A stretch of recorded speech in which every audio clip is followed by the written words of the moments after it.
The last 12 hours of Jesus' life, his hands were bound to a stone. The soldiers chose a thick branch, as the officers gave the order. The soldiers began to take turns whipping Jesus back, but it still stood firmly. Then the soldiers whipped Jesus' thighs. Jesus couldn't hold on, but through his willpower, he stood up again. Then the chief ordered a change of equipment, so the soldiers switched to a whip with iron hooks, and brandished it before Jesus, trying to instill fear in him, as they lashed again and again.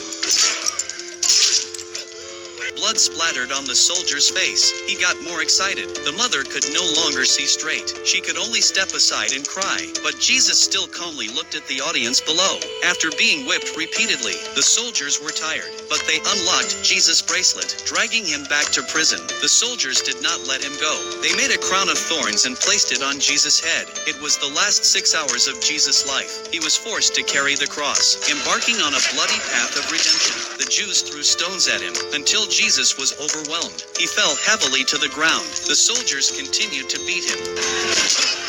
But Jesus didn't give in. He took up the cross again, and so he came to the place of execution. Then he fell on the cross. Then soldiers bound him to the cross. The soldiers nailed his palms with iron nails, while Jesus was bleeding continuously. The Virgin Mary could only watch as her son. Then they pulled the rope and raised the cross. Even though Jesus suffered immense pain, he still prayed for those who tormented him. Soldiers stuck a towel with water and hang it on the spear, gave Jesus his last drink, then picked up the spear and thrusts it at him. Finally, Jesus completed the redemption, and then left the world, as the blood of Jesus flowed into the earth. Perhaps God really did see the suffering. A tear fell from the sky, and hit the ground hard. Instantly the earth shook happened. The church split in half.